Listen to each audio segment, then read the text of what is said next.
Excel techno school, Guruvayanakere, Venur. Admission open now.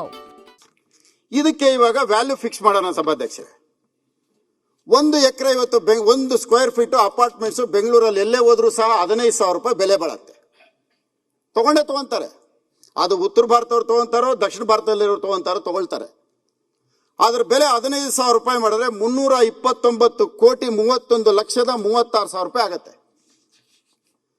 ಅದನ್ನ construction ಮಾಡ್ಬೇಕಲ್ಲ ಸಭಾಧ್ಯಕ್ಷರೇ. ಅದಕ್ಕೆ ಬಂದ್ಬಿಟ್ಟು ಸುಮಾರು 65,86,26,000 ಆಗುತ್ತೆ. 3 ಕೋಟಿ ಬೆಲೆ ಬಾಳುವಂತ ಜಮೀನಲ್ಲಿ ಲಾಭ ಎಷ್ಟು ಗೊತ್ತಾ ಸಭಾಧ್ಯಕ್ಷರೇ? 263 ಕೋಟಿ. ರಾಜಕಾಲುವೆ ಪಕ್ಕದಲ್ಲಿರೋ 1 ಎಕರೆ ಜಾಗಕ್ಕೆ ಬೆಲೆ. ಇದನ್ನು ಯಾರಾದರೂ ಗಮನಿಸ್ತಾ ಇದ್ದಾರಾ ಸಭಾಧ್ಯಕ್ಷರೇ? ಎಷ್ಟು ಜನಕ್ಕೆ ಗೊತ್ತಾಗ್ತಾ ಇದೆ ಇದು? ಯಾರಾದರೂ ಒಂದಿನ ಯೋಚನೆ ಮಾಡಿದಾರ? ಇದ್ರ ಜೊತೆಯಲ್ಲಿ 263 ಕೋಟಿ ಇದು. ಈಗ ರಾಜಕಾಲುವೆಗಳಿಗೆ ನಾವು ದುಡ್ಡು ಕೊಡ್ಬೇಕಲ್ಲ ಸಭಾಧ್ಯಕ್ಷರೇ, ತಡೆಗೋಡೆ ಕಟ್ಟಬೇಕಲ್ಲ. ಆ ದುಡ್ಡು ಎಲ್ಲಿಂದ ತರೋದು? ಅದಕ್ಕೂ ದುಡ್ಡು ಬೇಕಲ್ಲ. ಈಗ ತಡೆಗೋಡೆ ಕಟ್ಟಬೇಕಲ್ಲ, ಒಂದು ದೊಡ್ಡ ಕಾಂಕ್ರೀಟ್ ವಾಲ್ ಮಾಡಿ 30 ಮೀಟರ್ ರೋಡ್ ಮಾಡಿ FIR 3 FIR ಅಚೀವ್ ಮಾಡಬೇಕು. ಇದೆಲ್ಲ ಮಾಡಬೇಕು ಅಂದ್ರೆ ರಾಜಕಾಲುವೆಗೆ ದುಡ್ಡು ಬೇಕಲ್ಲ. ಅದಕ್ಕೆ ಎಲ್ಲೋಗ್ಬೇಕು ನಾವು? ವರ್ಲ್ಡ್ ಬ್ಯಾಂಕ್ ಲೋನ್ಗೆ ಹೋಗ್ಬೇಕು. 963 ಮೀಟರ್ ಮೇಲಿದ್ದೀವಿ ನಾವು ಸಮುದ್ರದ ಮಟ್ಟಕ್ಕೆ. ಇತಿಹಾಸದಲ್ಲಿ ಚರಿತ್ರೆಯಲ್ಲಿ ಯಾವುದು ಚಂಡಮಾರುತ ಬಂದಿಲ್ಲ, ಏನು ಮುಳುಗಲಿಲ್ಲ ಬೆಂಗಳೂರು. ಇವತ್ತವರೆಗೂ ಮುಳುಗಿಲ್ಲ ಬೆಂಗಳೂರು. ಇದಕ್ಕೆ ಲೋನ್ 2,000 ಕೋಟಿ ವರ್ಲ್ಡ್ ಬ್ಯಾಂಕಲ್ಲಿ ಲೋನ್ ತರ್ತಾರೆ.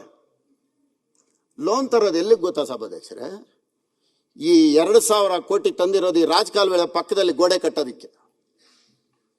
ಎಲ್ಲೆಲ್ಲಿ ಖಾಲಿ ಜಮೀನಿದೆ, ಎಲ್ಲೆಲ್ಲಿ ಅಪಾರ್ಟ್ಮೆಂಟ್ಸ್ಗಳು ಬರಬೇಕು, ಎಲ್ಲೆಲ್ಲಿ 1 ಎಕರೆನಲ್ಲಿ 250 ಕೋಟಿ ಲಾಭ ಮಾಡಬೇಕು, ಅಲ್ಲಿ ರಾಜಕಾಲುವೆಗೆ 2,000 ಕೋಟಿ ವರ್ಲ್ಡ್ ಬ್ಯಾಂಕಲ್ಲಿ ಸುಳ್ಳು ಹೇಳಿ ಲೋನ್ ತಂದಿರೋದು. ಸುಳ್ಳು ಹೇಳಿ ಲೋನ್ ತಂದಿದ್ದಾರೆ, ನಾನು ಪ್ರೂವ್ ಮಾಡ್ತೀನಿ. ನನ್ನ ಮೇಲೆ ಆಕ್ಷನ್ ತಗೊಂಡ್ಲಿ ಸುಳ್ಳಿದ್ರೆ ನಾನು ಪ್ರೂವ್ ಮಾಡ್ತೀನಿ. ಸುಳ್ಳು ಹೇಳಿ ಲೋನ್ ತಂದಿರೋದು.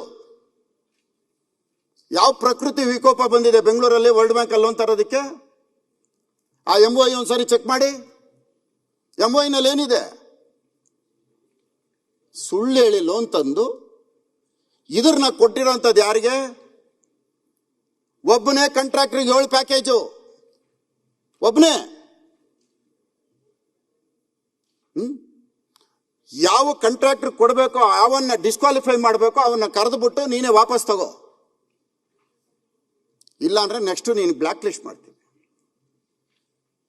ನಾನು ಮಾತಾಡ್ತಾ ಇರೋ ಅಥೆಂಟಿಕ್ ಡಾಕ್ಯುಮೆಂಟ್ ಮಾತಾಡ್ತಾ ಇರೋದು. ನಾನು ಯಾವುದು ಸುಮ್ನೆ ಏನೋ ಪೇಪರ್ ಕಟ್ಟಿಂಗ್ದು ಇನ್ನೊಂದು ಇಟ್ಕೊಂಡು ಮಾತಾಡ್ತಾ ಇಲ್ಲ. ಅವನು ಹೇಳಿದಂಗೆ ಕೇಳಲಿಲ್ಲ ಅಂತೇಳಿ ಅದನ್ನ ರೀಟೆಂಡರ್ ಮಾಡೋದು. ಕ್ವಾಲಿಫೈ ಆಗಿದೆ ಇರೋವನಿಗೆ ಟನಲ್ ವರ್ಕ್ ಮಾಡೋನಿಗೆ, ಕೆನಾಲ್ ವರ್ಕ್ ಅವ್ನು ಕ್ವಾಲಿಫೈ ಆಗಲ್ಲ. KPPT ಆಕ್ಟ್, KTTP ಇಲ್ಲ, KPP ನಲ್ಲಿ ಸೇಮ್ ನೇಚರ್ ಆಫ್ ವರ್ಕ್ ಮಾಡಿರೋಂಥವನು ಎಲಿಜಿಬಲ್ ಆಗ್ತಾನೆ ಅಂತಂದ್ರೆ ಅವನಿಗೋಸ್ಕರ ಮತ್ತೆ ಕಂಡೀಷನ್ ಚೇಂಜ್ ಮಾಡೋದು. ಮಾಡಿದ್ದಾರೆ, ಕೊಟ್ಟಿದ್ದಾರೆ. ಹೇಳ್ದಂಗೆ ಕೇಳಲಿಲ್ಲ ಅಂತೇಳಿ ರೀಟೆಂಡರ್ ಮಾಡಿದ್ದಾರೆ. ಇದಕ್ಕೆ ಯಾವುದಕ್ಕೂ ಭ್ರಷ್ಟಾಚಾರ ನಡೆದಿಲ್ಲ. ಆವಲೇ ಸತೀಶ್ ರೆಡ್ಡಿ ಹೇಳಿದಕ್ಕೆ ಒಂದು ಮಾತು ಹೇಳಿದ್ರಿ. ಇವೆಲ್ಲ ಭ್ರಷ್ಟಾಚಾರ ನಡೀದೆ, ಪ್ರಾಮಾಣಿಕವಾಗಿ ನಡೀತಾ ಇರೋಂಥದ್ದು. 7 ಟೆಂಡರ್ ಒಬ್ಬರೇ ಹಾಕೋದು. ಒಬ್ಬನಿಗೆ ಅವನಿಲ್ಲಿ, ಇವನಿಲ್ಲಿ. ಇದು ನಡೀತಾ ಇರೋಂಥದ್ದು. ಸಭಾಧ್ಯಕ್ಷರೇ, ಮಾತಾಡಕ್ ಹೋದ್ರೆ ತುಂಬಾ ಮಾತಾಡಬೇಕು. ಯಾವುದೋ ಪೂರ್ವ ಜನ್ಮದ ಪುಣ್ಯ ಸಭಾಧ್ಯಕ್ಷರೇ, ಬೆಂಗಳೂರಲ್ಲಿ ನಾವೆಲ್ಲ ಜನಿಸಿರೋದು. ನನಗೆ ಬೆಂಗಳೂರು ಮೇಲೆ ಯಾಕೆ ಇಷ್ಟು ಅಭಿಮಾನ ಅಂತಂದ್ರೆ, ನಂದು ಬೆಂಗಳೂರಲ್ಲಿ 5ನೇ ತಲೆಮಾರು.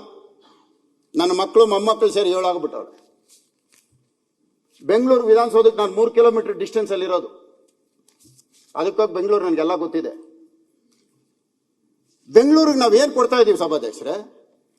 ಬ್ರಿಟಿಷ್ ಅವರು ಸೆಂಟ್ರಲ್ ಕಾಲೇಜ್ ಕೊಟ್ಟೋದ್ರು, ಹೈಕೋರ್ಟ್ ಕೊಟ್ಟೋದ್ರು, ಸ್ಯಾಂಕಿ ಟ್ಯಾಂಕ್ ಕೊಟ್ಟೋದ್ರು, ಬೋರಿಂಗ್ ಹಾಸ್ಪಿಟಲ್ ಕೊಟ್ಟೋದ್ರು, ವಿಕ್ಟೋರಿಯಾ ಹಾಸ್ಪಿಟಲ್ ಕೊಟ್ಟರು ಸಭಾಧ್ಯಕ್ಷರೇ 1900ರಲ್ಲಿ. ಎಂಥ ದುರಂತ ಸಭಾಧ್ಯಕ್ಷರೇ. ಶಾಂತವೇರಿ ಗೋಪಾಲ್ ಗೌಡ್ರ ಹೆಸರನ್ನ ನಾವು ಬದಲಾಯಿಸ್ತಾ ಇದ್ದೀವಿ. ಶಾಂತವೇರಿ ಗೋಪಾಲ್ ಗೌಡ್ರ ಹೆಸರನ್ನ ಬದಲಾಯಿಸಿ ಅಂತ ಹೆಸರಿಡೋದು ಬೇಡ ಅಂತ ಯಾರು ವಿರೋಧ ಮಾಡಲ್ಲ ಸಭಾಧ್ಯಕ್ಷರೇ. ಒಂದು ಹಾಸ್ಪಿಟಲ್ ಕಟ್ಟಿ ಇರಮ್ಮ, ಮಾತಾಡ್ಬಿಡ್ತೀನಿ, ಮುಗಿಸ್ತೀನಿ ಇರಮ್ಮ. ಒಂದು ಹಾಸ್ಪಿಟಲ್ ಕಟ್ಟಿ ಅವ್ರ ಹೆಸರು ನೀಡಿ, ತಪ್ಪಿಲ್ಲ. ವಿಕ್ಟೋರಿಯಾ ಹಾಸ್ಪಿಟಲ್ಗೆ ದೊಡ್ಡ ಹಾಸ್ಪಿಟಲ್ ಕಟ್ಟಿ. ಮೈಸೂರು ಸಂಸ್ಥಾನ ಹಣ ಕೊಟ್ಟಿದೆ ವಿಕ್ಟೋರಿಯಾ ಹಾಸ್ಪಿಟಲ್ಗೆ. ಪುಟ್ಟಣ್ಣ ಶೆಟ್ಟಿ ದುಡ್ಡು ಕೊಟ್ಟಿದ್ದಾರೆ ವಿಕ್ಟೋರಿಯಾ ಹಾಸ್ಪಿಟಲ್ಗೆ. ವಿಕ್ಟೋರಿಯಾ ಹಾಸ್ಪಿಟಲ್ ಬ್ರಿಟಿಷ್ ಅವ್ರು ಕಟ್ಟಿಲ್ಲ, ಅದು ಇಲ್ಲಿ ಹುಟ್ಟಿ ಬೆಳೆದವರೆಲ್ಲ ಕೊಟ್ಟಿದ್ದಾರೆ. ಒಂದ್ ನಿಮಿಷ ಇರಪ್ಪ, ಎಂತ ದುರಂತ ಸಭಾಧ್ಯಕ್ಷರೇ. ಹಳೆ ಬಿಲ್ಡಿಂಗಿಗೆ ಅವ್ರ ಹೆಸರು ಇಡ್ಬೇಕಾ?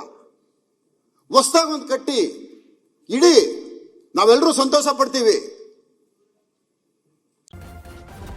ನ್ಯೂಸ್ ಫಸ್ಟ್, ನಿರ್ಭೀತಿಯಿಂದ ನಿಮ್ಮ ಪರವಾಗಿ.